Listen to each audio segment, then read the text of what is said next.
Hello beautiful people and welcome back to this channel.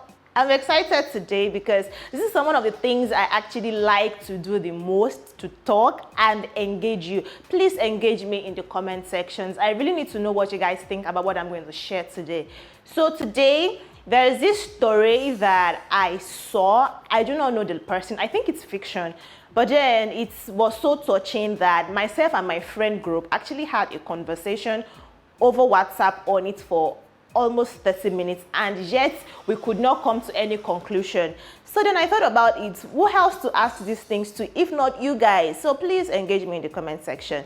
Anyways, let's get right into the story. Before I do that, if you're not subscribed, please subscribe already and turn on the notification bell. Thank you. This could actually be a movie script. I honestly think this would work perfectly as a movie script. It's just like Tyler Perry's movie that particular year that featured Tara GPC. I'm talking too much. Let me just tell you what the story is about. So apparently there's this teenager. She was 18 years old, about 5 years ago, and she had bone cancer. Now, you know, with cancer, there is no cure. There's need for you to go through a lot of chemotherapy, and probably you most likely die at the end of the day.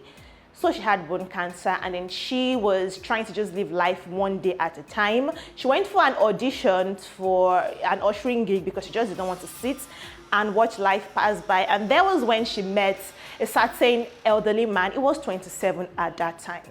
And he expressed interest in her, even though she wasn't sure she wanted to be with anybody because of her condition and the fact that she had to miss school several times because of health issues. But then the man somehow convinced her to be his girlfriend, and he centered his life around her. So he ensured that she gained her self-confidence back, all the adventurous things she was supposed to be doing, things that a normal 18, 19-year-old girl should want to do that she was no longer interested in. He got her interested in it. He took her on traveling sprees, took her everywhere. If they had an event together, the man is actually a Nollywood movie producer.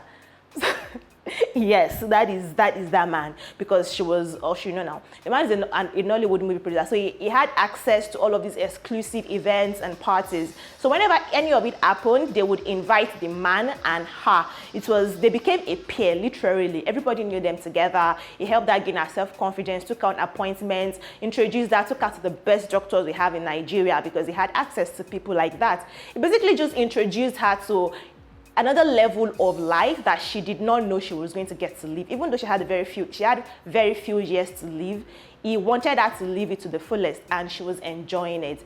According to her, it got to a point where she had no choice but to introduce him to her parents, because who is this person that is bringing so much life and light into your life?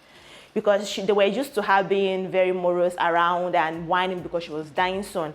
And then her parents got to love the man. He charmed his way into their life, and all of those sweet, sweet things that, you know, generally men do to women to sweep them off their feet. She became his best friend, literally each other's life. See, let me not just talk too much. She now said she noticed something. After about 3 years into the relationship, she noticed that, then she was about 21, 22. She noticed that the man began to draw back, and she was wondering, okay, what is happening here? Then one day she saw a ring in his wardrobe, and she was excited. Man, he's going to propose to me very soon. And then she kept waiting. Every day, whenever she goes to his house, she hopes to get a ring. She did not get the ring. And then after 3 months, she noticed that the ring had disappeared from his wardrobe. So it became, what happened to the ring? And then she felt, okay, let me not think about it. Maybe he was holding it for a friend, because a friend of his then proposed to his girlfriend that period. So she just told herself, oh, he was probably holding it for so-and-so person. And then a month later, they had an argument. And in the midst of arguing, he just randomly told her, casually and very calmly told her, why am I even arguing with you? I'm getting married next month anyways. Like, mad. She was like, the only thing that came to her mind at that point was, how? Because we literally spend waking moments together. I know where you are at every point in time. You know where I am. I've met all of your work colleagues. I've met your family. I've met your friends. How are you able to keep a side woman, or how are you able to keep me as a side woman for over 4 years while you have somebody you proposed to already and you're going to get married to? She said she was very calm about it and she just left him, and then she went back the next day to pick up things from his house and just told him to have a good life. And when he called her after, he was very casual about it and just simply asked her, how are you, princess? Hey, see, how are we together for 4 years? You helped me gain my self-confidence. That I'll forever be grateful for you too, because at the point where you were at your lowest, you found somebody who just came literally like an angel to help you love life and all of those things again. But then for that person to now literally remove life from you, that is what he did. He fed her and then starved her all over again. How did you think she was going to respond or recover from that kind of thing? That was the conversation I was having with my friends. And then it went on to talking about having a kind person as a partner, because that man is not a kind man. Because she said there were times when in the beginning of their relationship when she would be crying and then he would just look at her like, when you're done crying, let me know what's up. He did not empathize with her. It would just, when she's done crying, be like, okay, so what did you gain from crying? And then I felt like, okay, maybe it was just being tough on her, being tough love, so that she would grow out of being a baby and then start loving her life. But then in retrospect, it's like, that person is not kind. He didn't even tell you, sorry, don't cry anymore. I mean, what do you guys think?